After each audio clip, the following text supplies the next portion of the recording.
ज्योति ज्योति बोलते हैं। ज्योति, ए ज्योति, अरे अब तक सुतल कर लो, उठा ज्योति।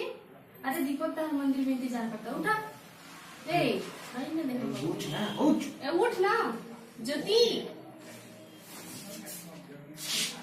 बैठ जाओ। क्या भाई हम कितना का भाई हमके देख के चौंक गलू। ये जाने खातिर तो हम तार इंतजार करत रही। निभाने का कोशिश करते। ज्योति के बिस्तर पर सुतर रही। ज्योति के बिस्तर पर सुता रहनी। हमरा के आज मालूम चल गई हमरा का मालूम चल गई कि हमारे घर की बर्बादी के कारण तू हमारा घर के बर्बादी के कारण है। तू बारू और तहार बर्बादी के कारण हमारा बर्बादी के कारण हम बनाओ सबके चुन चुन के बता ले थोड़ा सा। हमके जाए दी।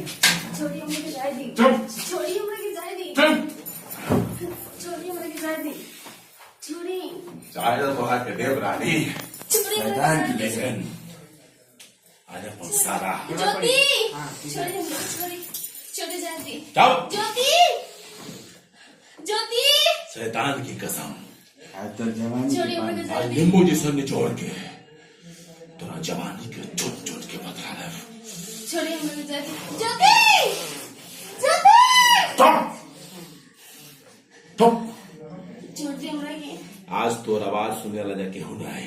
छोड़ दी हमरे के, आज घर में केहू न बैठाई। छोड़ दी। आज सिर्फ हम बैठाई अपना पूरा बर्बादी के बदला तेरा साथ लेंगे। ज्योति,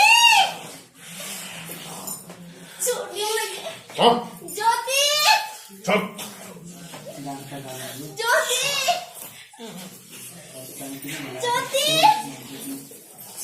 क्या ज्योति, बचा। स्टार्ट हो रहा है कल। चुप शांत रह। आज तोर आवाज यहाँ केहू न सुने, खाली हम सुना।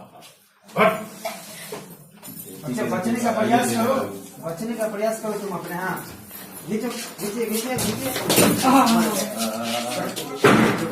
कट कट कट कट कट कट गड़बड़ हो गया, गड़बड़ हो गया, गड़बड़ हो गया। ये तो डाल गिरी गड़बड़ हो गया। फिर आप लोग उठाए।